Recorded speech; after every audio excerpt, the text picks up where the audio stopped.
Hi friends, welcome to cine family 2. Guppedantha మనసు serial ప్రేక్షకులను బాగా ఆకట్టుకుంటూ ముందుకు దూసుకుపోతోంది.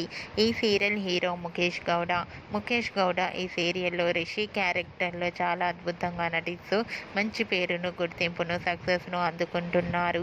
రిషికి గుప్పెడంత మనసు సీరియల్ హిట్ని అందించడంతో తనకు కొత్త మూవీస్లలో కూడా ఆఫర్స్ వస్తున్నాయి. అయితే రీసెంట్గా గుప్పెడంత మనసు సీరియల్ హీరో రిషి ఒక స్పెషల్ అవార్డు అందుకుంటున్న ఫొటోస్ను షేర్ చేశారు.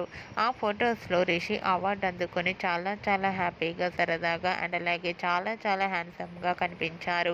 ఆ ఫొటోస్ చూసిన వారంతా రిషికి కంగ్రాచ్యులేషన్స్ని కామెంట్ రూపంలో తెలియజేస్తున్నారు. మీరు కూడా రిషి అవార్డు అందుకుంటున్న బ్యూటిఫుల్ ఫొటోస్ను ఇప్పుడు మా వీడియోలో చూసేయండి. ఈ వీడియో మీకు నచ్చినట్లయితే మీ అభిప్రాయాన్ని మీ కామెంట్ రూపంలో తెలియజేస్తూ లైక్ చేయండి, షేర్ చేయండి. మరిన్ని ఇంట్రెస్టింగ్ అండ్ లేటెస్ట్ అప్డేట్స్ కోసం మా సినీ ఫ్యామిలీ 2 ఛానల్ని సబ్స్క్రైబ్ చేసుకోండి.